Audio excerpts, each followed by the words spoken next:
All right. Welcome in, everybody. It is Sunday morning, right at 10:15. So you're locked in right for a 1 hour show to be covering all the top plays for Sunday's slate. Yes, there are some bye weeks, but if you need player props, spreads, over-unders, DFS, you came to the right place. Drop your questions in our chat in the YouTube channel. Elon's doing a lot of shit, but Twitter and StreamYard still fucking hate each other. So maybe that's on his list eventually out there.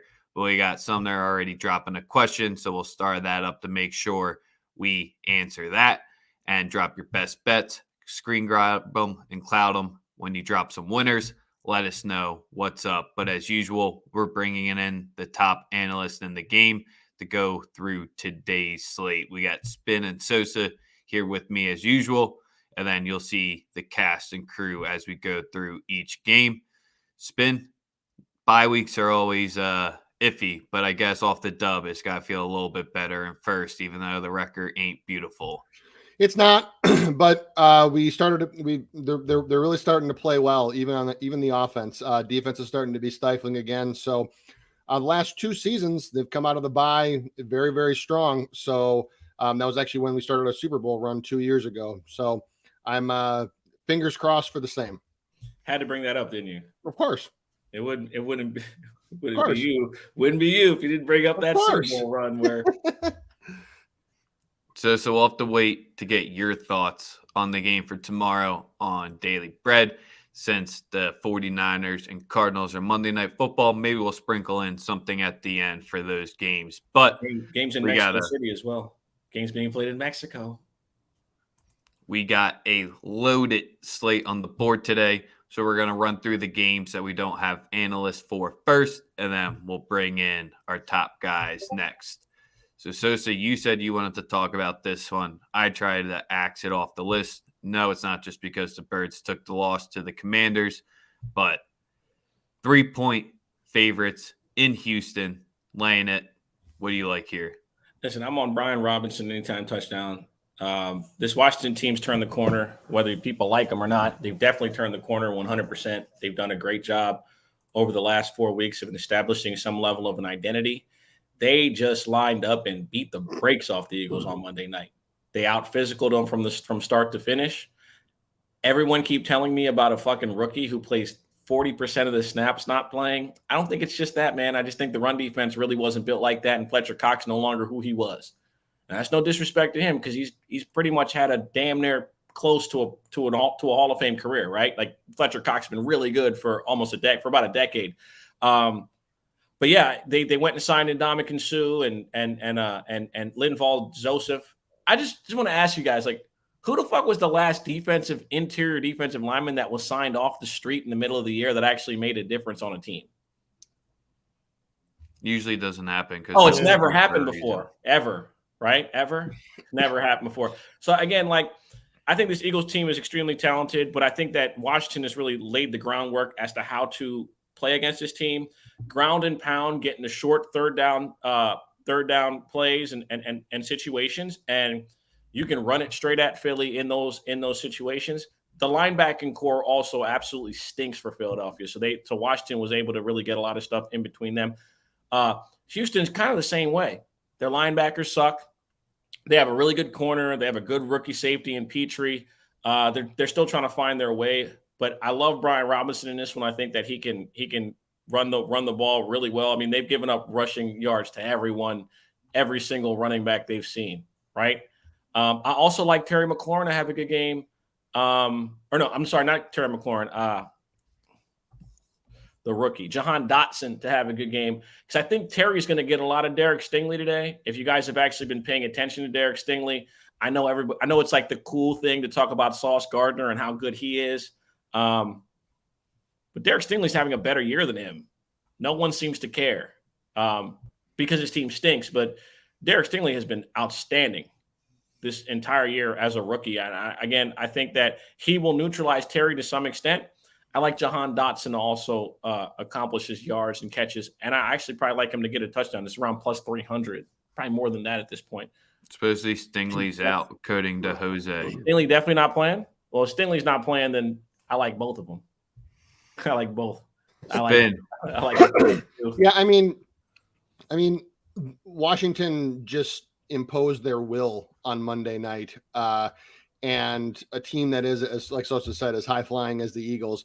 The absolute way to beat them is on the ground, winning in the trenches, physical battle. But that was against Philly. Now they get a team that is dead last in yards allowed to running backs, dead last in points allowed to running backs, and has allowed 6 yards per carry to every running back they've faced over the last 5 weeks. So how can you not love Brian Robinson here? You can probably even sprinkle in some Antonio Gibson. It would not shock me today if both guys scored. Both should see the very similar touch volume to what they saw on Monday because J.D. McKissic is still out with his neck. For this one, I do have to give the Texans or Lovie Smith a little bit of credit. He was probably dealt the worst overall roster in the NFL. Maybe now Carolina after the trade deadline, but he has the guys playing hard, but there's just not enough talent. So you have a team like that against a team that's on the upswing where Ron Rivera has them playing just as hard. I like pretty much all things Commanders today. Mm-hmm. I don't know. It's tough. The players are getting fined for enjoying those fine Busch Lights on the flight back. The tough part is their heat. Seeing if the Texans win, third straight game against the NFC East for them, the Texans. Not the best and most favorable draw.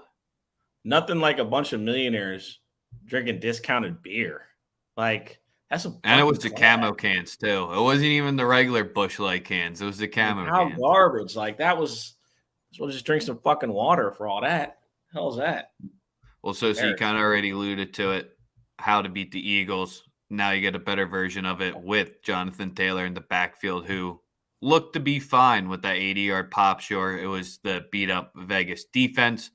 But in here, can Saturday make magic happen 2 weeks in a row? I got free money in this one, and it's coming on the Eagles side. It's the Eagles team total under 26.5. The Indianapolis Colts have given up 27 points one time all year, division game, in which they lost. If the Colts offense were able to sustain drives at any point this year and their quarterback didn't turn it over like hotcakes to start the season, they'd be right there with Tennessee. Let's be honest. People don't want to be honest. The defense has played great with no Leonard. They've been really good. The offense has not helped them. Listen, I'm not picking Indy in this one. I do think the game's going to be close. I have the Eagles team total under 26.5. I think you guys win the game probably somewhere like 24-20. But give me a team that can run the ball well. They have a pretty good offensive line. Basically they have all the components that we've seen you guys struggle with in the last couple of weeks. Still think Philly finds a way to win, but give me the Philadelphia Eagles team total under 26.5 at -104. If this game stays within the spread, Sirianni's got some soul searching to do. My take. Spin, what do you like here? Which spread are you talking about? The open or what it is now? The 6.5. If it stays within the touchdown, sure, Saturday gets the guys up and gets them juiced, but Sosa nailed it on the head. You've seen how to beat this team. You have to make the adjustments. Sure, maybe Gannon with his lovely defense that he always loves to do. I don't think that's going to change. He kind of needs the bodies there, and signing to what Sosa said, the guys off the street probably won't do it. But the offense just can't have those 3 and outs because that's what really killed them in the last game. Sure, Washington converted every 3rd and 2 or 3rd and 5, but the amount of 3 and outs that they had, that just can't happen to start off the game. You put your team behind the 8 ball, and if you do it here, that's a recipe for disaster with JT. But other than him, shouldn't be too concerned. They should win by 10. Yeah, I'm the only thing I really lean here would be, and this is just a lean, would be the full game under.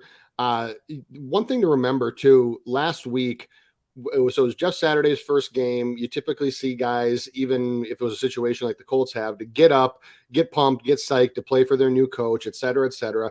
And it was also a surprise to the Raiders that they were going to face off against Matt Ryan instead of Sam Ehlinger. Now, You factor in the difference between the Raiders' pass defense, which ranks last, and their run defense, which ranks low, and you contrast that with the Eagles, who have top-ranked DVOA for the pass at least.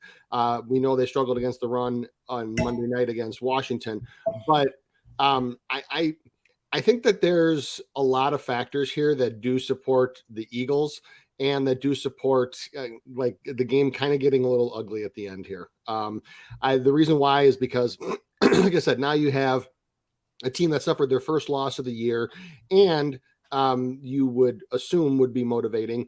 And they also have a full week to prepare for with film now to prepare for a Jeff Saturday coach team, and also preparing for Matt Ryan to be a starter. You might not think it's a huge deal because both, like Matt Ryan and Sam Ehlinger, like, who cares? It is a whole different ballgame when you have a player that you did not prepare for at all of a sudden walk out there and start, especially at the quarterback position. So I think that the combination of trying to wash the taste out of Monday out of their mouths, and also having a whole week to prepare for what Jeff Saturday is going to bring to the table from a coaching perspective, from a scheming perspective, this is waters too strong for Indy. The one way they can real muck it up, just send pressure on the edges the whole time, because we're going to have Stoll as tight end number 1 today. So that's what I would say, or see what they end up doing with the line with Goddard being out for a little bit of the foreseeable future. Sure, he wasn't always lined up on the line each time. They used him in the slot and out wide, but still a big hit. So that's the one thing they'll have to work through, because he was leading the team in most categories that A.J. Brown wasn't. Absolutely. I do like that. All right, let's get to – I have no idea where Katie or Roddy went. Sorry, I was just going to answer Akbar's question. Taylor ATD, a good look. Only if you can get it at plus money. I hate taking ATD props that are juiced in any way. It has to be plus money. Boosted on DraftKings, if that means anything to you. Yeah. Has to be plus money. Katie's here. Let's go to our next game. Beautiful AFC West matchup we got. Katie, we love you. You show up every week. Try to get us hyped for this game here, man. I mean, we could just talk, bro. Like, I have a few bets. I could just get those off my chest, but like, we could have like a 5-minute dialogue or something. We could just talk, bro. Nope. Listen, we're here. This is a safe space. We're your friends. How are you feeling? Personally, I'm great. I got my brace off. I'm doing my rehab, my physio. So like, I'm great. Now, as for my poor ass Raiders, bro, that's a whole different conversation that we could have right now. You know what I mean? But like, would we want to start with that, or you want to just get the bets off? No, let's start with that. Let's start with that. You got a couple minutes. You're good. Okay. So my thing, I can't even like talk per se like this. I'll just go based on the last game. Oh, last year we were 7-2 in 1-score games. This year we're 0-6. I mean, these are just facts. I'm not, everything I'm going to tell you right now is like just facts. So, you guys take that for how it is. And after this is a quote from our GM, Mark Davis. People in today's world want instant gratification. The guys coach 9 games. We're 2-7, not the result we're looking for. But at the same time, we've lost 6 1-score games with the ball and a chance to win at the end. So that's what he was saying based on last game. Now, how can I put this? I mean, I played ball. You guys probably played some type of, whatever sports but you guys understand the game, right? I was watching last week's game on the final drive. I think we're in the red zone, I think we're like around under 20. So I don't know how you give this big contract to Devontae Adams. You trade away 2 picks for him, and within that drive, you only throw him the ball once, and it's really like on the 4th down. So the first play was a screen pass to Josh Jacobs. Second play was a run. Third play was a seam to Foster Moreau. And after the last play for the 4th down was to Devontae Adams. What I will personally do is I'm going to throw him the ball 4 times. Like, he's the one that's going to go win us the game. Do you guys agree? He shouldn't see the ball once. He shouldn't see the ball once, especially on the down where Gilmore knows the ball's coming for him. Fair. It doesn't help that the tight end you gave a bunch of money quit on you. It doesn't help that Hunter Renfro's brain might be mush at this point. I agree with that. That doesn't help. Yeah, I don't think he could. I think his career is over. Yeah, I personally think he might be like fuck. I think like yeah. No, glad he got paid, but it's a mixture of all. I mean, listen, quarterback hasn't played well. Quarterback's made some bad decisions. Quarterback's also been in some bad situations because of a bad offensive line. And the defense isn't really that good either. But that's always been I don't find the line has been that bad. We've had the line's been worse. The line's been okay to me. Not the greatest, but it's McDaniels, bro. I'll be honest with you. But now my question is, okay, you fire him, then we have to redo this all over again. Go get Bisaccia. Well, then should have kept him from before. And you see where I'm going with this. And I'm going with this clearly. And I say too, like you see these guys don't want to. It looks like these guys don't want to play for him. I seen that after week 4. Other than Josh Jacobs, he seems to be the only one eating. That's the only consistent piece. And he'd even get paid. He's gonna be a free agent this year if Mark Davis don't open that checkbook for him. And he's been our best player, maybe aside from Devontae. They better pay Josh Jacobs. That's all I know. We got no choice. We have no running back. Walk after this season. That's a dumbass organization. They do some stuff. All I gotta say about this game is, I guess you can kind of change the narrative around because both of these teams are just the kicking point right now of it. Or this game could go complete. Just throw in your circus music throughout it the whole time to see which quarterback fucks up less. Katie, let's hear your plays, and then Spin and Sosa, let's hear your plays and looks. Yeah. So on that, I don't have shit for this. I have nothing for this. I know there's no Judy, so I like Cortland Sutton over on the yards, 61.5 at -110. I like Devontae over on the receptions, 6.5. That's also at -110. And I like Tay on the yards as well, 75.5 over over on that -110. I'm not even gonna lean aside or anything. I'm just gonna watch this game. I think the under's at 41.5. I mean the total's at 41.5. Man, just how these offenses are going, I could see this game finishing like 16-13. So you could take that for what it is. You could really take that for what it is. Roster the field goal kickers for your fantasy team. Yep. Yeah, that too.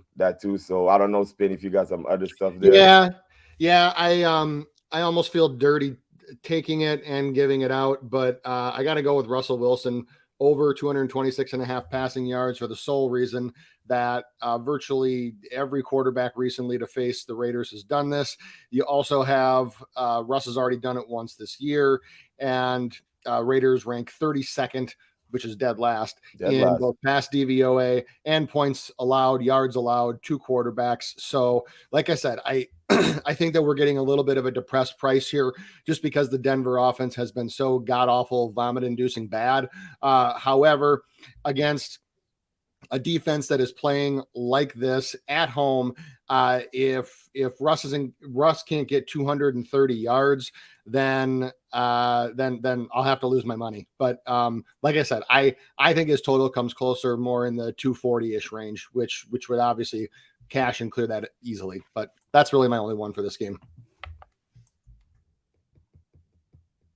Yeah, I got nothing. Like I said, Raiders scored 30 the first time they played this team, and their defense is worse. So maybe the full game over is probably the only lean I would have. I think both teams get off. I think both teams don't care about defense today, and I think we get a some level of a shootout between these two teams because I don't see either team really putting a heavy onus on their defenses playing well, respectfully. I just have one more question to ask you guys. Do you think Derek Carr is a quarterback of the Raiders next season?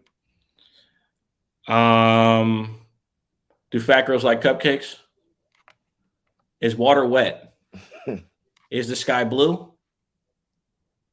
That answers that. Okay. Well, yeah, and I mean, at some point, if you're Mark Davis, and that's also with McDaniels too, is that you have to make certain decisions about how many parts of this team that wouldn't be there if you start like really hacking into the roster and into the front office. How many of those people are going to?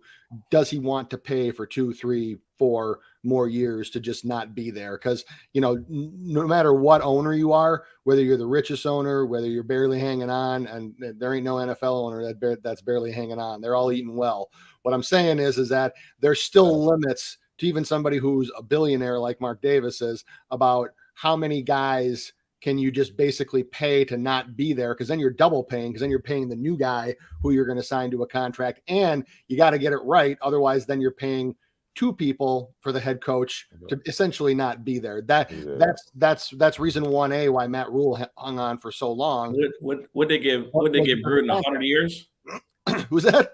Would they give Gruden like a 100-year contract? That's what I'm saying. Is that at some point you reach the bottom and you say, I don't care how bad this shit is.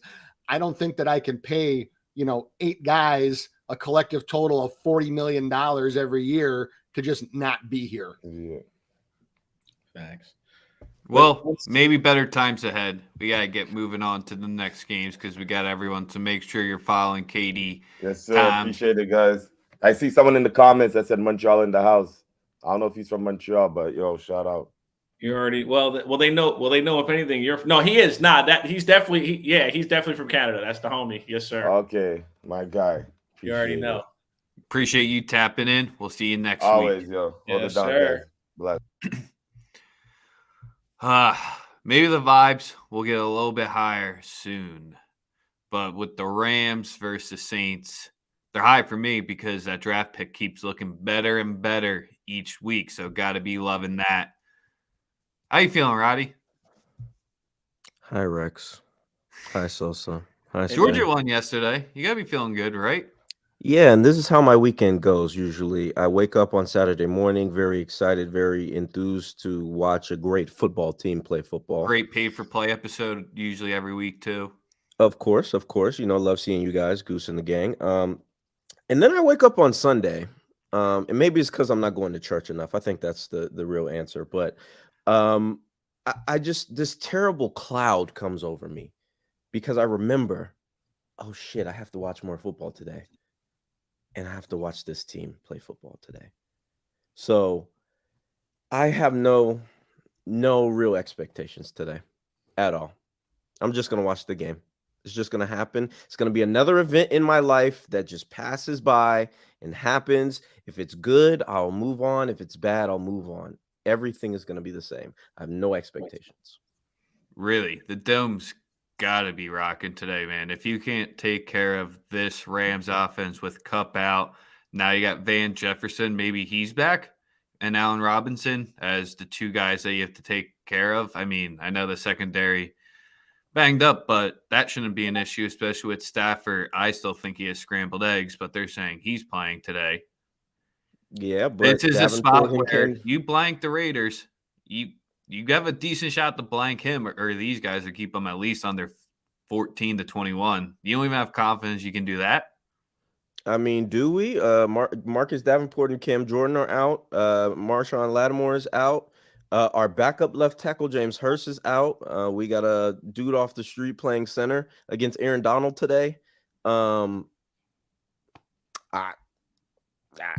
I can't confidently say we're supposed to win this game. I really can't. Like, even though I don't really believe in Allen Robinson and Ben Skowronek and the rest of those dudes, like, I don't think they're good, but we don't have anything to match them at all. Like, and I mean, obviously Alvin, I feel like is going to have a good game.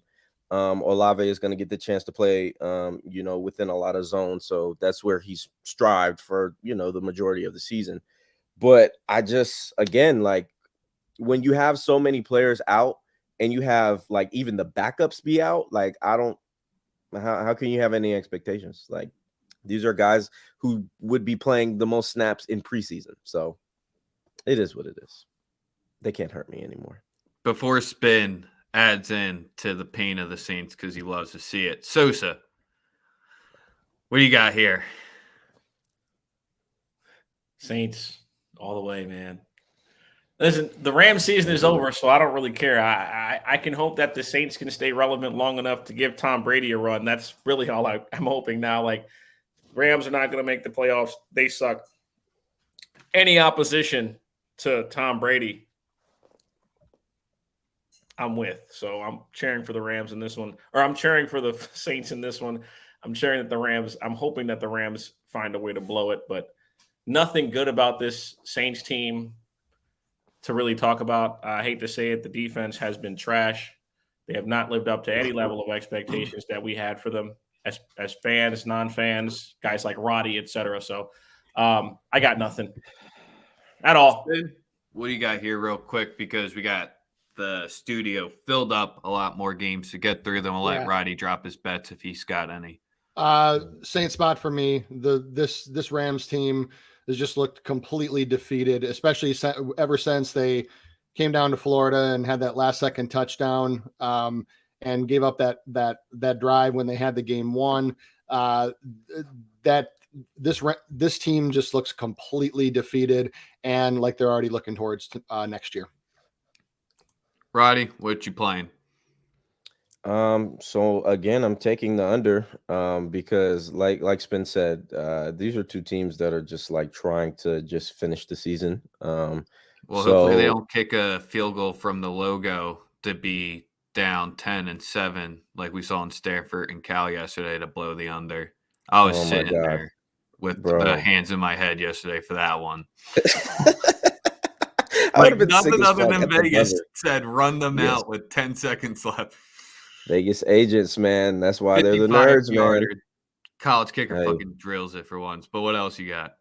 But that shit is gonna have to hit. I mean, again, the both offenses are abysmal, and Stafford, like you said, he might still be cross-eyed, even though he's my Georgia boy still. And then we're gonna keep going back to the well until it dries up, man. Olave 5.5 catches. Again, he's gonna be playing in a ton of zone. That's at plus 137 today too. So you can get some of the money back maybe that you lost last week if you did, or last night. But yeah, man, that's it. Like any team other than these teams who are like pitiful and like you said are looking depleted, I have not much for the Saints sides because there's been nothing good other than Olave. So we'll make sure you're checking out. The other thing with Olave too is that because he moves all over the field, he should avoid Ramsey for a chunk of the game, and his matchups with anybody else in that secondary, even when they do play man, is pretty exceptional. I watch him a little more because same division, but I love this kid Olave. He has so much athleticism. So his hands are phenomenal. That is a budding star that y'all got down in the Big Easy. Yeah, for sure. Well, let's hope we can get him a fucking offensive line and defense, man. Jesus Christ. Well, make sure you're checking out the Players Ball 1 podcast on all your outlets. Make sure you're subscribed to them as well. It's required if you're following Daily Bread. We appreciate you, Roddy. See you next football week. Today. World Cup today. Ecuador is definitely winning. We out. Yeah. Sure. All right. I got a public announcement to make. I think I'm betting against Burrow for the first time today in a long time. I think one of the hungry dogs on the board today are the Steelers. But Sam, what's your thoughts on this game here? Good morning, fellas. I'm hurting a little bit this morning. Went a little bit too hard at the engagement party last night, so we're celebrating rallying. Beating UAB a little too hard. No, more about the downfall of the Tennessee Volunteers. Those frauds up in Knoxville, just couldn't get it done. They compared them to 2019 LSU. Just stop doing that to teams. No one's ever going to live up to it. So we'll get to NFL now, but. Bengals entered the bye last year, 5-4, same record they are this year. I like the Bengals today. It's a revenge spot. I think the offensive lines worked out some kinks from that first game. Obviously, it was Burrow's worst game as a professional. Week 1, a Super Bowl hangover. It was a tough game. Wasn't able to pull out a dub in the first week. But I do like the Bengals today. Revenge spot coming off a bye.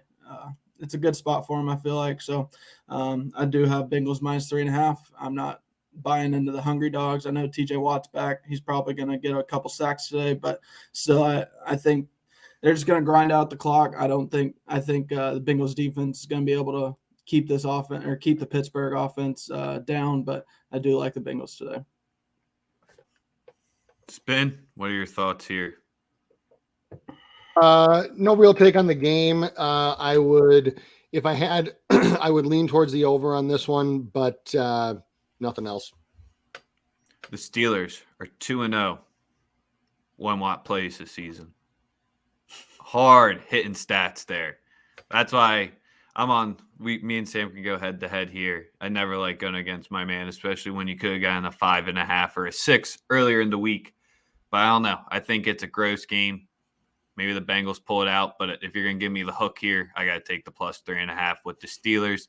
I'll be pulling out my hair watching Pickett, making terrible mistakes, but maybe they'll clean it up and just feed Najee here because they played the ultimate game of chess kind of spin, saying where they're like, oh, we're going to get Warren more involved. Najee isn't being explosive. And then last week, he has his best game of the season. So I think that's one way where the Steelers at home going to be – I don't know how much they're affected by the snow. Clearly not much, but the weather won't be great there.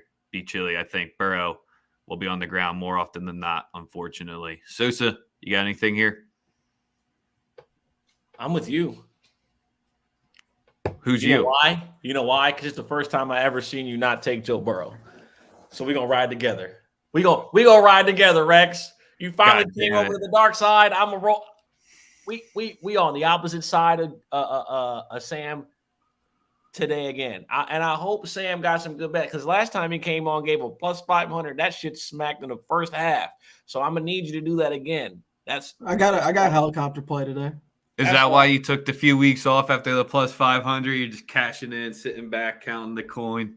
No, I mean we had the Monday night game. I'm just fucking around with you. What do you got for your plays? I do have Bengals -3.5 official play. I have a Steelers team total under 17.5. I think it's going to be. I think the DJ Reader coming back against this running game. It's gonna help the defense out a lot.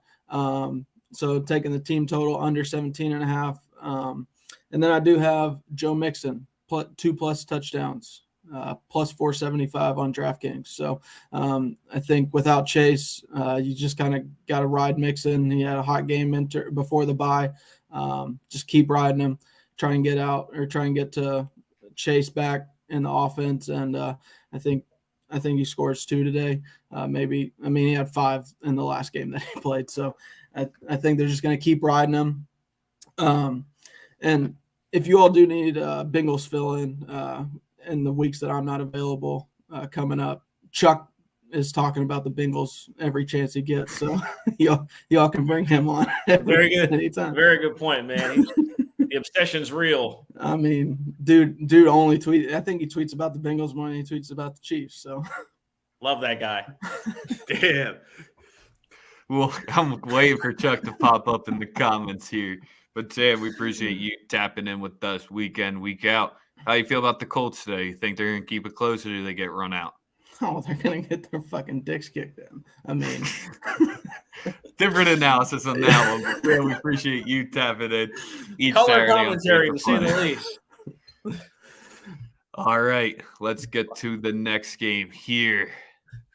Detroit versus the Giants. You already know who we're bringing in. What up, fellas? Let's get it. Detroit Lions in the house. Hey, he's back. Holy shit. The return. He's fucking back. Dead, baby. They be trying to stop the wave, but the wave don't stop. I'm gonna need some babyface Ray quotes next time. I got you. All right. I got you. Just saying. That's all I'm saying. I'm gonna need some babyface. Maybe some Boldy James. That's what I'm talking about, Rex. You know we had to bring it out this week. Rex know what's good. Look, man. It sits at the bottom of the closet. I had to go digging for it this week. Right. Look, man, we got 2 in a row. My boy Campbell finally got his first road win. Now he's going up to the New Jersey to come mess with the Giants. This game gonna be a ugly game. I feel like it's cold. It's fucking November. I just feel like both teams are just like, all right, but hey, we've been pulling out wins, so I ain't mad about it. I ain't mad about it at all. Let's go. I'm rocking with like my main play. I'm rocking with the under 45 because I feel like this game gonna be on the ground. It's supposed to be windy over there. Field goal game. Yep. Always windy in that stadium. Mm-hmm. So I mean, both the teams the Giants are a little bit better at stopping the run than we are, but I mean, Saquon, like, come on, he gonna do what he do. You just gotta try and contain him as much as possible. Try, But I mean, I got some other plays. If people want to go with the spread, the alt line at plus 3.5 for the Lions is at minus 127. But if they want to rock with your boy, they hit that Lions money line. It's plus 145. That's why I'm rolling. I think we're gonna win today. It's gonna be a close game. Hey, I feel like if we beat the Bears and they got an actual mobile quarterback, I think we'll be all right. Yeah, well, I will say this, man. A lie detector test is almost out on Dan Campbell. And I know he's cool, and I know he drinks like 8 million grams of caffeine to start his day, the equivalent to about 6 8-balls. I get it. But bro, he looking a little fugazi. You know what I'm saying? I know they killed the homie at Hutch a couple of months ago now. He's looking real fugazi. I know. I mean, it is nice to not be like the laughing butt of the NFL for a couple weeks. Fair enough. And when the Rams draft pick is better than your draft pick, hey, life's good, baby. So you guys really might have 2 top 10. That's crazy. I'm excited to see that. Me too. Hopefully they don't fuck it up. And I will say this. Your boy Aiden, up and down season, has had some rough breaks, but he's looked wildly effective over his last couple of games. I'm very impressed. His ability to identify plays, because he did it 2 weeks in a row. One against Aaron Rodgers where he realized the screen. You know what I'm talking about? Yep. And he ended up getting the interception in the end zone. Mm-hmm. And then last week, if you remember, on the pick 6, if he doesn't stay at home, Justin Fields probably could have ran for 40 fucking yards. Yep. Instead, he forced him into making a bad throw that resulted in a pick 6 that ultimately won the game for you, because that's the deciding factor. When you can get points from your defense as opposed to them giving up 100, it always helps. Exactly. Like I said, I'm not, like I said, I was very high on Dan Campbell entering the season. I think that Hard Knocks kind of like got me to believe in the team a little bit more. You know what I mean? Because when you see a team on TV every week, you're like, oh, maybe they won't suck. And then you realize that the teams that have been on Hard Knocks have all sucked. Yes. So, it's that's it. For me, I like DeAndre today. I like DeAndre Swift. Running backs who catch the ball out of the backfield have pretty good success against the Giants. The Giants trying to run in between the tackles, not really good. And I mean, if you kind of have to bet Jamal Williams to score a touchdown at this point. I mean, he's got 10 of them now, 9 or 10. Been outrageously good. Inside the 10, he looks like Kenyon Drake from a couple of years ago. If y'all remember Kenyon Drake was on the same team as Josh Jacobs. He ended up having like all the red zone touchdowns. All the touchdowns. Mm-hmm. Ended up with like 10 red zone touchdowns. It's the same type of deal. We all My know fantasy team remembers that. Yes. DeAndre Swift is obviously the more explosive of the two players, but Jamal Williams just has a nose for the end zone. He just when they get inside the 10, he's the guy.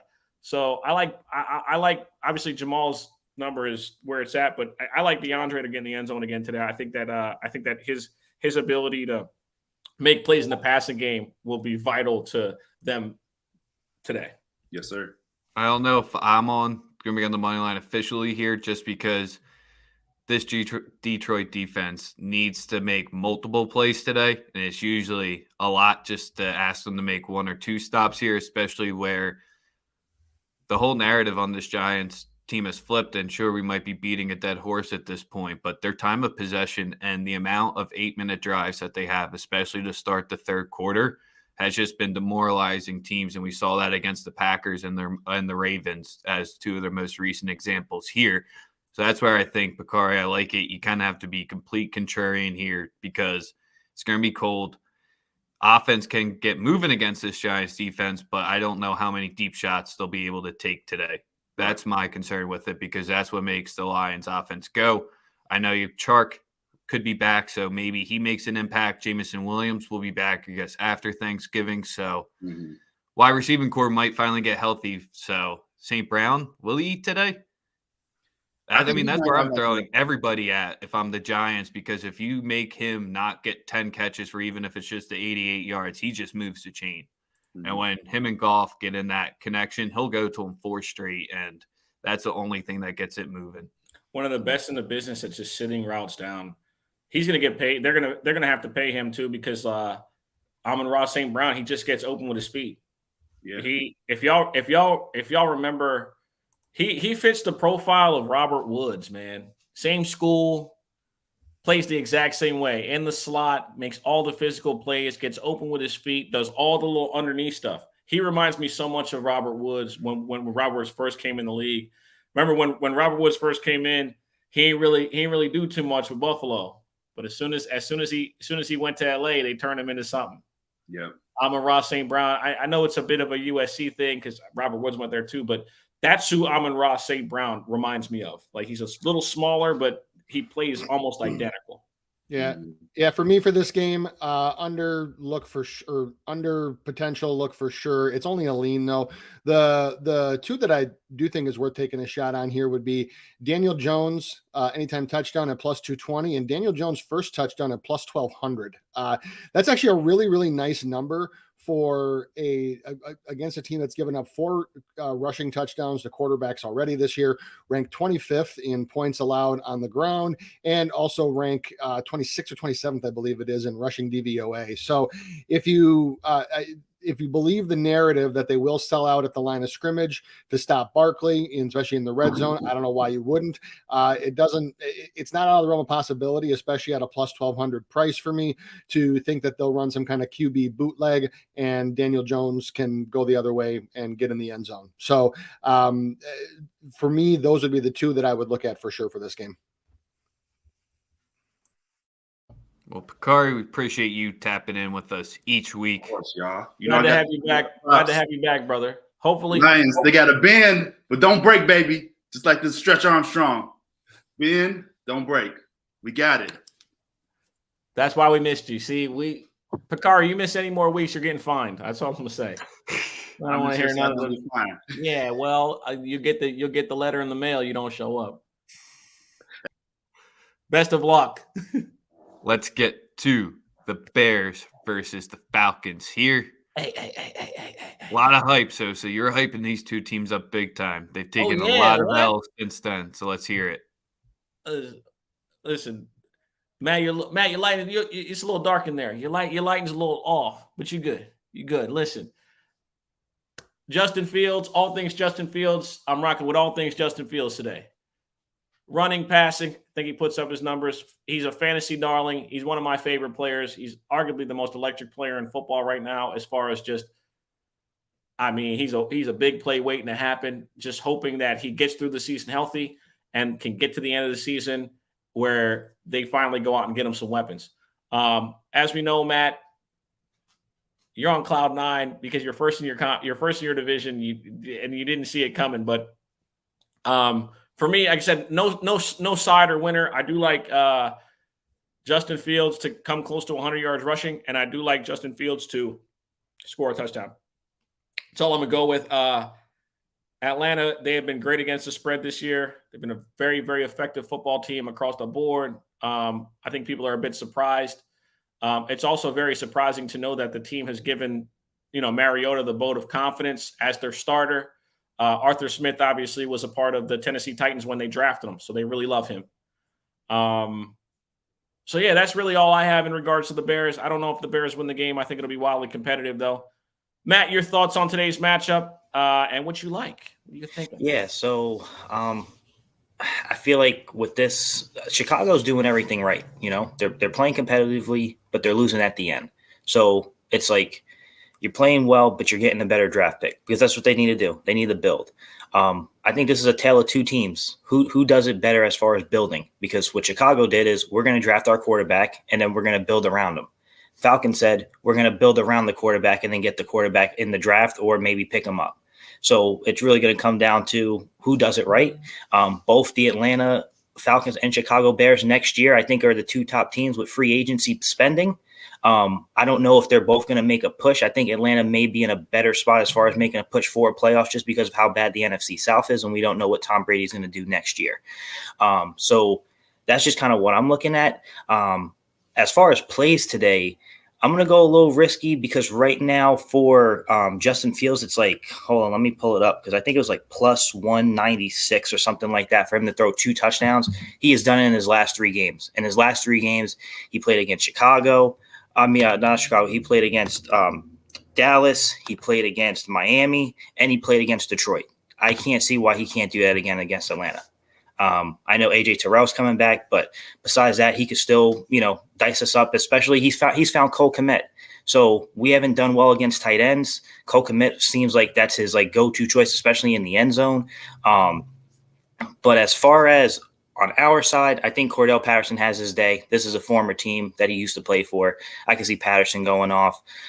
He had a short week. They activated him. They thought he was going to go off against the Chargers. They thought he was going to go against the Panthers. The Panthers actually has a pretty good defense, especially up front. It was a bad weather game. So that's just kind of what I'm looking at is Cordell Patterson. And can you hear me? You're on mute. Oh, okay. But yeah, Cordell Patterson, Justin Fields, 2 passing touchdowns. You may want to sprinkle in. I don't know. I don't think the tight ends has done well against Chicago, but that's just because when they had their 2 tight end, their 2 linebackers, they just got rid of. But as an Atlanta Falcons fan, we're watching the would-be Justin Fields against our 4th overall pick with Kyle Pitts. So either we're going to be really happy after today, or we're just going to be really upset. The dog showed up. I don't know if that means anything. Really? Good, because I'm already on the Bears +3 -120. Hungry dogs. And if Rue is coming over. I like the Patterson look here. I definitely think both teams. I think this one, I would say I lean towards the over as well. I'm just going to take the points here, kind of like in a toss-up game. If you're going to give me the field goal where I get the cover, if it's a 2 or 1 point win, I got to lean with the dog here. Spin, you got anything for this one? Any rushing prop for virtually anybody in this game, I think, makes sense. Both of these teams' rushing defenses are poor. Justin Fields for sure does. And, David Montgomery here, without Khalil Herbert, he's actually been running very, very well. I would think that in this game, both teams try to keep it on the ground as they have been. So like I said, I think David Montgomery, Justin Fields, Cordell Patterson, even Algier, I think that you can look at all of their rushing props. Does not strike me as a game with a lot of passing yards today. Yeah, that's kind of what's scaring me away from the over, just because they're going to keep it on the ground. Both teams are going to milk the clock. They're going to want to get in, get out. Obviously, you can say it as you want, but this is every week is going to be a must win for the Atlanta Falcons. This is probably like our easiest game this year. Because right after we're going and playing Washington. So we need to get this win. As far as Chicago goes, they may be silently just trying to get higher in the draft, but they're going to keep it competitive. But I'm still rolling with the Falcons on this one. Oh, just really quick. The World Cup has officially started. We're 1 minute into Qatar versus Ecuador for non-American football fans. Can't drink beer there, though. Yeah, there's a lot of fixes going in too. We're not going to talk about that because we're talking about the NFL. It's an NFL show. Stay focused. Let's get to the next game. We appreciate you tapping in with us each week. Make sure you're following him on Twitter. All right. We got a solid head-to-head coming up. We got 2 games left, and then we'll get to the showdown of the flex game. So just stay patient for that one here because, we're about it. But we're bringing in the helicopter man himself, Mr. Bullpen Betts from Pick City. How we feeling on this Sunday? We're feeling good, boss. We're feeling good. Thanks for having me on. It's been a minute. Where you guys been? What's going on?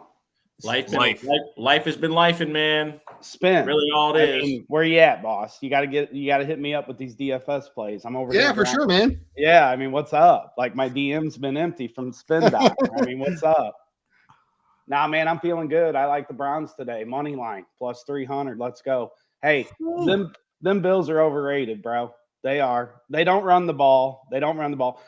And you know, don't get me wrong. I'm not going to say Josh Allen's not good because he is, but he's not Superman. I mean, when you got Stephon Diggs, he'll make you look really good as a quarterback. So, you know, that's where I'm at. I got the Browns. Take the points, take the money line. I think they beat up on the Bills today. With Clowney and Garrett, they'll contain Josh Allen.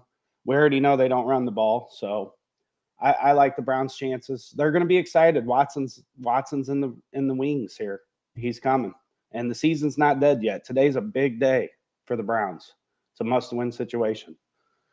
Helicopter play. It's been a minute. We've hit a couple this season. I haven't gave out many because there's just not many out there. The odds are sharp as shit. These anytime touchdown odds are just terrible this season. The worst I've seen. I mean, they're just not giving us anything. But today, I'm going to roll with David Bell. He's due to score a touchdown. He hasn't yet. I found him at 12-1 on FanDuel. He's rolling at 6, 7, 8-1 on all these other sites. 12-1's good value. He had more targets last week than Amari Cooper. So he's getting implemented in the offense more, which I figured he would once he figured out what was going on. And at 12-1, I think that's a pretty good shot that he does that today. It's going to be a high-scoring game. Njoku's back, so that's kind of scary because Brissett really likes to lean on his tight ends. But it was an ankle issue with Njoku. So I don't know if he's going to be out there for all the snaps or how good is he? How good is that ankle? He might play 2-3 snaps and then be over on the sideline. So I like David Bell, 12-1. There's your helicopter money play. I know everybody's been waiting on them. They're tough to come by. I mean, those things, they're not just, them books just ain't handing those out. So maybe we'll get lucky today and hit one. But that's what I got. I'm all over the Browns today. I think they beat up on the Bills. I really do. Yeah, bullpen. Spin, I'll let you go in a second. I just got something quick. With the game being changed, all that wild stuff, the flight's not going at the right time, all that shit. Give me the Browns +8, -110. I'll go to Sunday service afterwards, bullpen, because I'm too scared to jump on that money line with you. But I definitely can't talk you off that one. Spin. Yep. Since bullpen's on, I got to talk DFS for this one. I think that a nice tournament stack that you could do is if you have Allen and Diggs, however, then run it back with Amari Cooper and Donovan Peoples-Jones has just been absolutely on fire. Man's catching everything thrown his way. He's become a trusted target. As an owner of him in fantasy, I actually don't want Deshaun Watson to come back just because of the rapport he's built with Brissett. So 50+ yards, I believe, in 5 straight games or somewhere close to that. And if you're expecting a high-scoring game, you can take advantage of Allen. You can take advantage of Diggs. And those two, Donovan Peoples-Jones on DraftKings is only $4,600, which is dirt cheap for the production he's been getting. So you can very, very easily game stack this one a whole bunch of different ways and actually exclude Chubb. And the only reason why I say that is because of ownership. So that would be my stack for this game. And I think that you can also take a lot of things, both catches and yards for DPJ for props. Yeah, if you notice the Bills, they come out good in the first half. In the second half, they haven't been so good, which is kind of how the Browns are too. So we'll see what happens. I think that the NFL obviously Buffalo's a shit show right now, so they couldn't have played there, but it definitely benefits Buffalo, the move, going into a dome. I mean, I was really disappointed when I heard they were moving the game, but, it's Buffalo. Like, you play in snow. That's what happens there when you got an outdoor stadium, but whatever. I mean, I guess they're going to start moving all the games that are snow. I don't know. I'm glad you mentioned that, right? Because can someone make this make sense for me? Buffalo is going to play a game today that could determine home field in the playoffs, but they can't play at their home field because of the weather when they play for home field because they want teams to come play in that weather. Yeah. Makes no fucking sense. The snow game would have definitely benefited Chubb and the boys for sure, but It makes zero fucking sense. less travel for the Browns. I mean, I it is what it is. But I agree with you, so like that's some shady ass shit going on there. And again, like yes, I am the biggest Josh Allen hater on the planet, right? I'll own that. That's fine for me. Call it hate, being honest, whatever y'all want to say. I don't care. But bruh, you can't tell me that both teams benefited from this. Only one team benefits from the game being played in the dome, and it ain't the team that has the best running back in football. Yeah, pretty disappointing, but we'll see how it goes. It definitely helps a team that has no run game outside of their quarterback, though. Even with that being said, though, it's a bigger game for the Browns. The Browns' season's on the line today. If they lose, they're done. And I know everybody thinks they're done anyways, and they probably are, but we'll see. You know, there's a lot of Josh Allen, Lamar Jackson talk. Watson is up there in that conversation. People seem to forget how good he was. Now, is he going to be as good as he was? Well, that's what the Browns fans are hoping for. So we'll see. It's hard to say he's going to come out and just light up the league because we haven't seen him in a couple seasons, but that's what we're hoping. And we know that the potential's there. So we'll see. Well, Bullpen, we appreciate you tapping in with us each week. Make sure you check out him, follow him on Twitter, and follow him everywhere else as well. All right, 2 games left. Sadly, no head-to-head, unless someone's feeling brave enough I know to that be back in Zach Wilson and the Jets, even if it's 3.5. Anyone feel brave enough here? Not me. You said 13 straight times they beat the Jets. We're gonna go for 2 touchdowns today. Shit. What's up, fellas? Hey, the 3.5 is what makes me nervous, man. I hate 3.5. Like 3.5s are like, you know, doom and gloom for real, for real. So the fact that we got a 3.5, that ain't exactly, you know, floating my boat. I do like us to win this game. We're both coming off of bye weeks. Bye weeks, the last 2 years, we haven't actually done well. So you add that to the fact that it's a 3.5, and add that to where every AFC East team play us, it's a Super Bowl. So, you know, they're gonna come to Foxborough really looking to prove something. Although they won't, because I do think this is a Patriots win. Listen, man, it's what week is this? Week 12 or whatever? 11. I still can't get a hold of Mac Jones in the offense. So I can't confidently say, hey, we'll take the 3.5. I can't do that. So buy it down to 2.5. I guess I'm more safe with the under for that first half. So it's at 18.5. I believe it was at 19.5. Reason being, we're both coming off bye weeks. Both of these teams' strengths are defense. So that's going to be steroided coming off of the bye week. So that first quarter, I expect no scoring, low scoring, especially on our end, just because I know like the last 2 years we've come off bye weeks, we've came out slow. But Zach Wilson, where Patriots are his kryptonite. So I don't think we got too much stuff to worry about with that first half. So I do like the under 18.5. Now, I can't say we go over though. This feels like a sneaky game, not a sneak over the number. So with that said, all I got right now, I like that under 18.5. This week, fellas, I'm watching more strictly as a fan. This is going to tell us a lot about our season over here at the Foxborough Times. And on a lighter note, we chopped down trees on Saturday. We beat the nerds, the private school nerds. Yeah, that field goal broke my heart, though, at the end because I had the under 46.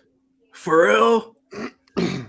I was too scared to lay the 4.5, so I played the under, and it was looking solid till that fourth quarter. But to get back to this game, I really want to lean this 3.5 with the Jets, which feels fucking disgusting. But the biggest reason is Zach Wilson shit down his leg the last game. If he doesn't do those terrible turnovers, maybe the Jets finally get one of those dubs that they never get against the Patriots.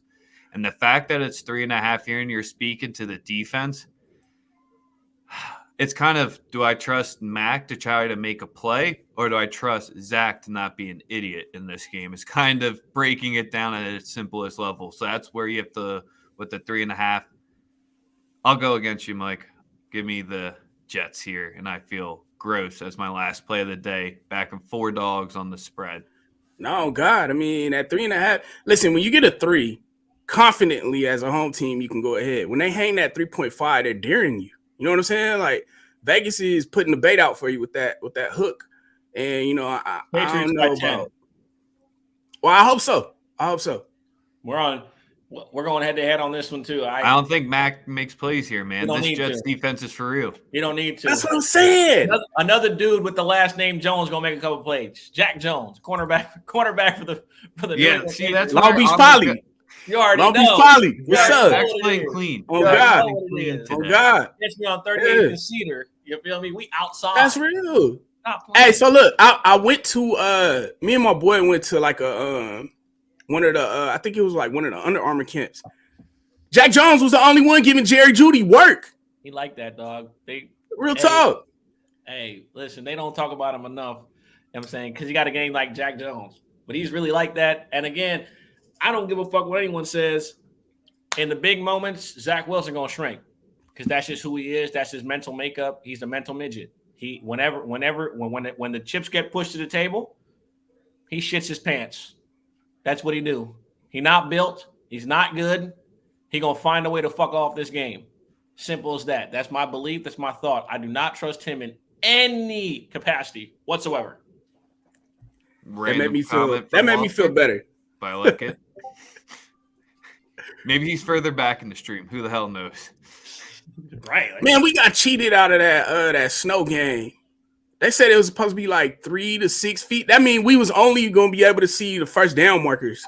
You know what I'm saying? 66 inches on the field yesterday morning. Game time, they said it wasn't going to snow. Yeah.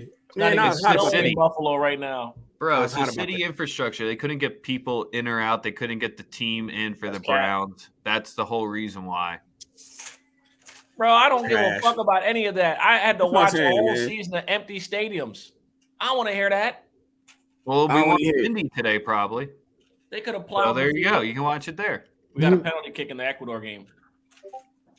Well, make sure you're at the Foxborough Times and make sure you're subscribed to Michael Means Jr. on YouTube as well because he's pushing out his own content. Follow him on Twitter. Tap in with everything he does. Before he leaves, I want to say this. That's something I really commend about Mike. And it's something that I wish I had done is make content that's not just sports. I have to commend you on that. The content that's not just sports content is very interesting. It gives people a reason to go back and listen. I check it out all the time. I'm not into the same things as all the same things, but I do appreciate content that's diverse and not just sports. Simple. I appreciate it. I appreciate Mike. You guys, man. Daily Bread is a staple in the gambling community. Love you guys for having me on each week for Sunday morning QB. Listen, man, we flipped the truck into a restaurant. So you guys are out in LA, Belly's Sliders and Wings. Come by, mention my name, and maybe you'll get half off because times is hard in California. You feel me? Times is hard. The truck to the restaurant. We love to hear that. Did you talk Don't Worry, Darling with Mo yet? Not yet. All right, but include me for that one. I need to be involved with that one. That shit was.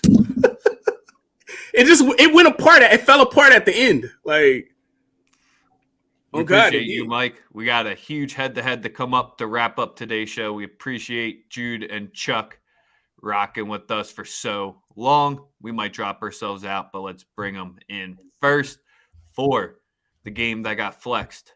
Should have got flexed. A lot of potential thoughts here, but anything we want to say? I want to start first. I'm lying, man. They got it. I don't got nothing to say, man. So they're two good football teams. I'm praying to God that is competitive.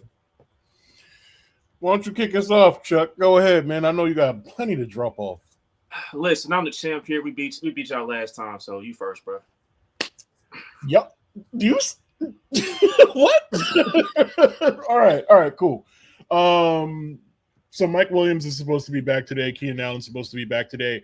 I am inclined, based on what I've seen on film, that Justin Herbert is going to be giddy and he's going to be targeting them a lot this game.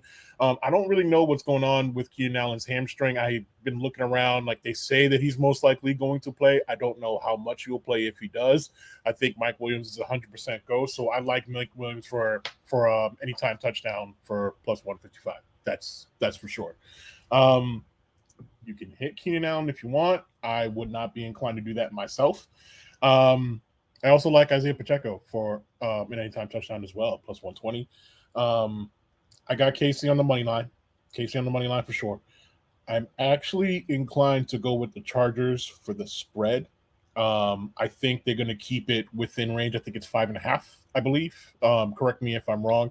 I think the Chargers lose the game, but they keep it within the spread and they win on the points.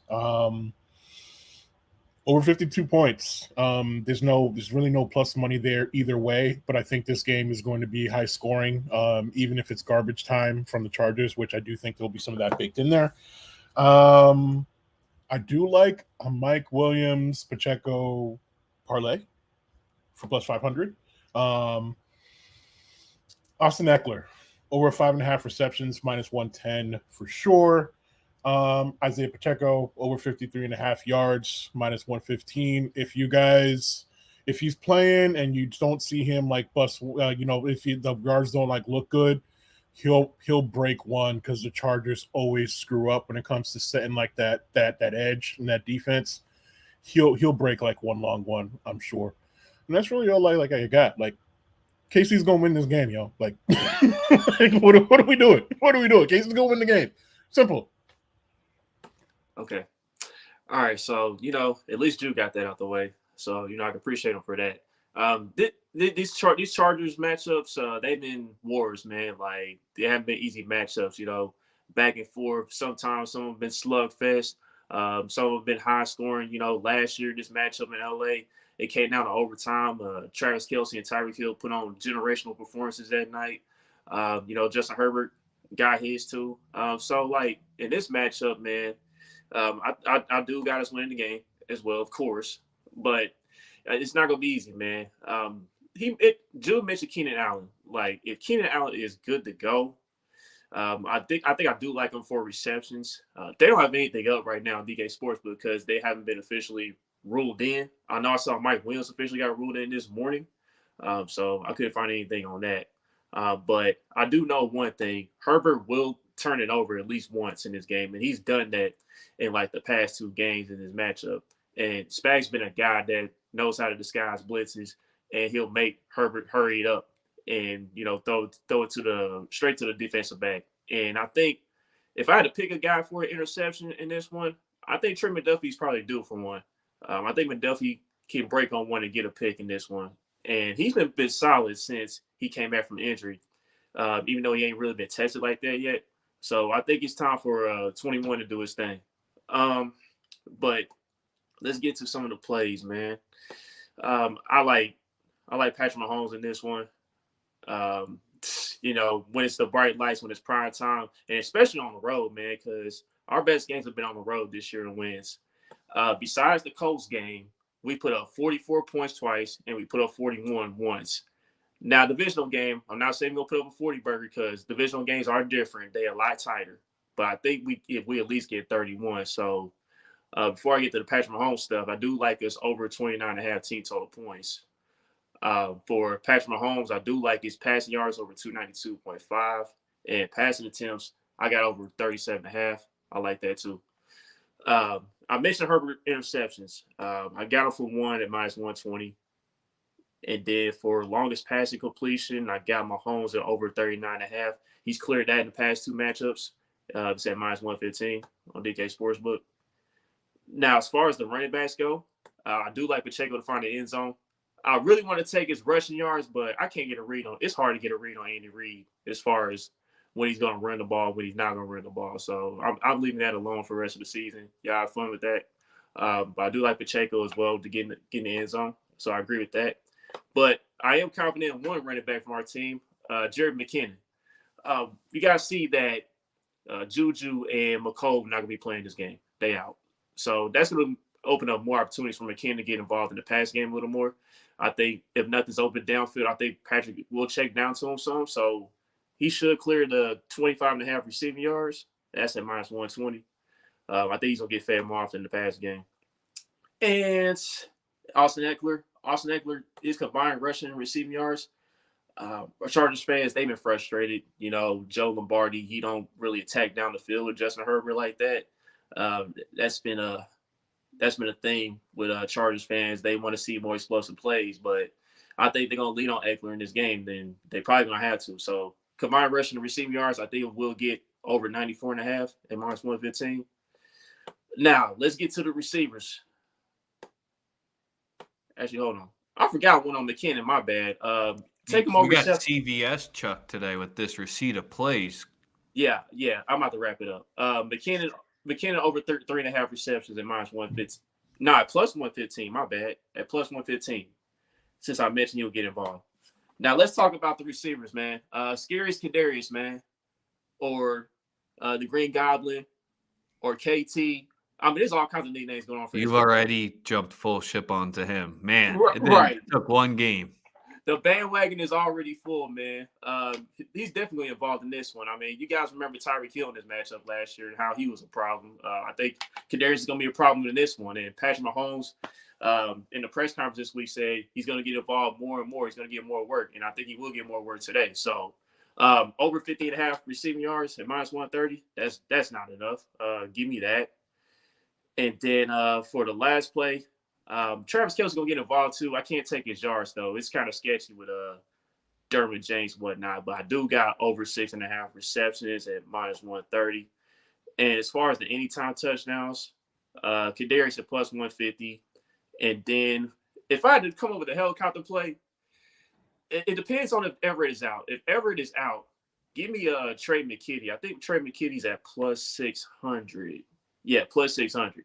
And if Everett does play, give me him then at plus 340. And that's all I got, man. Jude, anything you want to bounce back against there? You're really not that confident they can pull it out? I'm not. I like that Kansas City offense. I think they're like the best in the league, in my opinion. I don't trust that Chargers defense. They give up too many big plays in the run every single week. It's like clockwork. Like they're going to give up something. I do think that they'll keep it close. I do think that even if it's garbage time, I think that they will be within like that point spread. So that that's why I was confident in taking that spread. I think I saw like 62.5 for Mike Williams for like yards. Like I'd be inclined to like bet that as well. I think I saw some stuff where I saw an interception prop. Like I would actually be like inclined to do that as well. Like for Herbert throwing one, because he's gonna drop back like 50 times in this game. It's just that's what they do every single week. So I don't really disagree with anything like Chuck said, to be perfectly honest. Like, but now for Mike Williams, I do want to take this with caution. As far as his touchdowns, he do be scoring on us a lot, but it's mainly when he comes here to Kansas City. That's when he does the majority of his damage. Now, when he's played against us in LA, he's had some cool games, but he's had more of the explosive games when they come here to Arrowhead. So this is the reason why I put in like Mike Williams, even though like I did account for that, where he usually plays better like at Kansas City, is the fact that Herbert's been throwing to UPS drivers for like the past like several weeks, and he's finally got like one of his guys back, so he's going to throw him the ball. Like he's going to. So if there's anybody I like having a chance to get in the end zone, it's going to be Mike Williams. Fair enough. For fantasy football purposes, I hope you're right. I got him and Jamar Chase in the league. These motherfuckers been costing me weekly. So I'm on the Chiefs to win I like the Chargers to cover. And I like Kadarius Toney to get in the end zone. I think that he's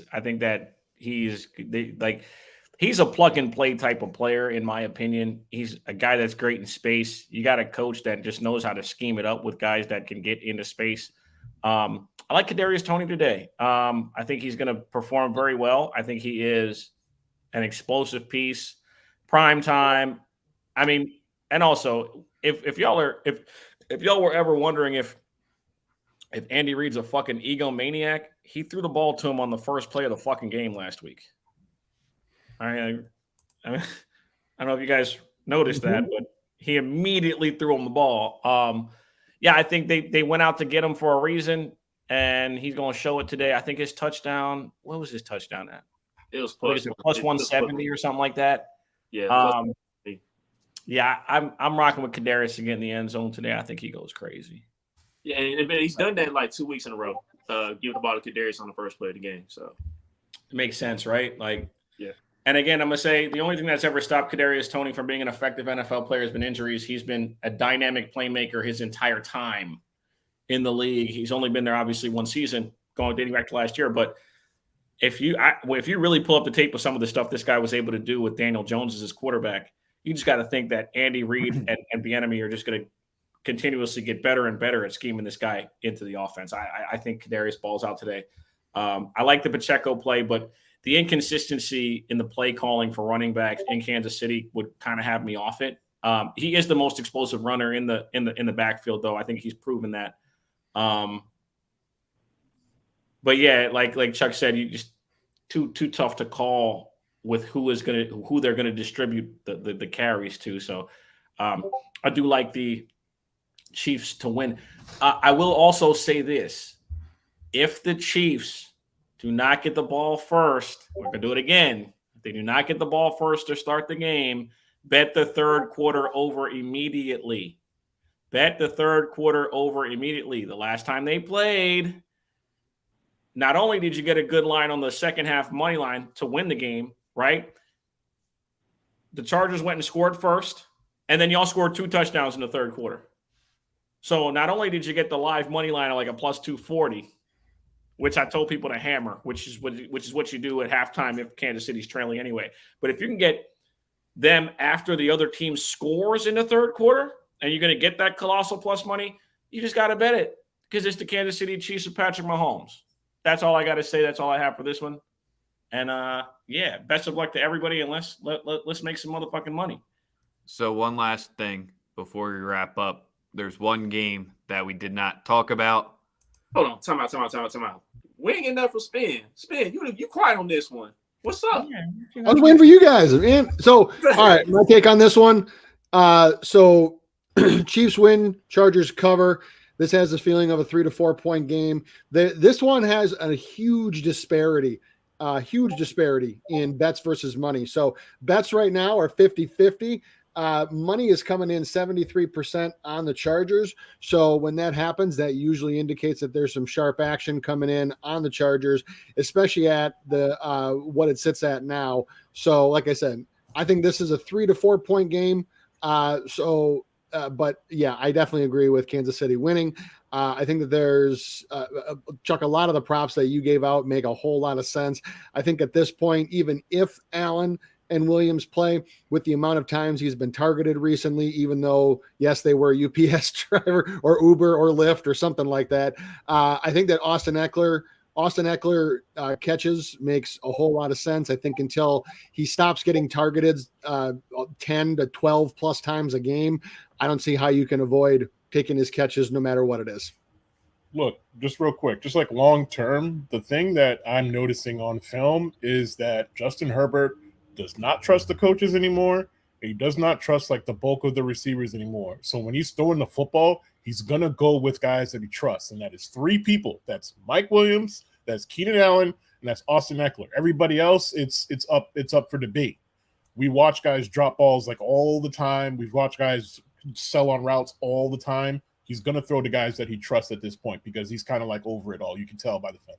Yeah, that's actually that's actually a really good point, Jude. My son actually asked me yesterday. He said, if they miss the playoffs, do you think that Staley gets fired? And he actually had a very similar sentiment, was that I did bring up some of the injured players that they have, but he kind of brought up the same thing. Is like, he's like, Herbert just looks like they are doing him no favors with scheming and planning. You remember when this division was supposed to be competitive? You remember it was supposed to be like the best division in football before the season began? It's crazy how things change in a hurry. I was on the Chiefs from spring. I mean, I did dance on Chuck's grave a little bit. I mean, as some jokes when Tyreek Hill got traded, but that's just friendly stuff. Yeah, I was on the Chiefs from the jump. All right, to wrap the show, since the only game we didn't talk about, no reasoning, you just give me the winner for the Vikings versus the Cowboys. Spin. Dallas. Sposa. Rebound game. It's on me. No, I'm going around the table. Everyone's just Let picks them- it. let them No go, let reasoning, them go, just let- a name. let them No, go, let them go. No, you're on the spot. Go. You're too scared? I'll never fucking pick the Cowboys. Are you crazy? Ever. You'll never catch me picking those bum ass motherfuckers ever. Fuck them. I hope they lose by 50. Chuck? It is Kirk Cousins in the afternoon primetime game. So how about them Cowboys? Woo! Jude? Cowboys. That was different. So I'm on Sosa Island. No, Fuck I'm on all the of y'all. Vikings. I'm Let's on the go. Vikings. You know I'm going to be on the Vikings. you But too, that's buddy. I can't believe this guy Spin lives in Minnesota. I do, but Bro, like, look at the shirt that I wear. Give us bro, one it's of right those, up the street from the stadium picking I against do. I live 15 Crazy. minutes from US Bank. This is No, insane. but in all seriousness, the angle, without even going into all the numbers, whatever, because I know we don't have time, the angle for this one for me, letdown spot from a win in the best NFL game this season after a huge emotional win. And for Dallas, it's a rebound spot after getting embarrassed and blowing their first 14-point second half lead, I think, in 14-point fourth quarter lead in like 200 or so tries. So I'm sorry, y'all. I wasn't paying attention to the last 20 minutes of the show. This Ecuador game got me tripping. I'm sorry. I'm saying, yo, I seen someone say something to me like I'm not paying attention. My apologies, man. My focus was elsewhere, and I need to be better. It's going to be better next week. Other than that, we appreciate everyone tapping in week in, week out. Like, retweet, follow, sub, ticker down at the bottom if you missed any of the games and you want to drop back. And weak ass Blitz jersey.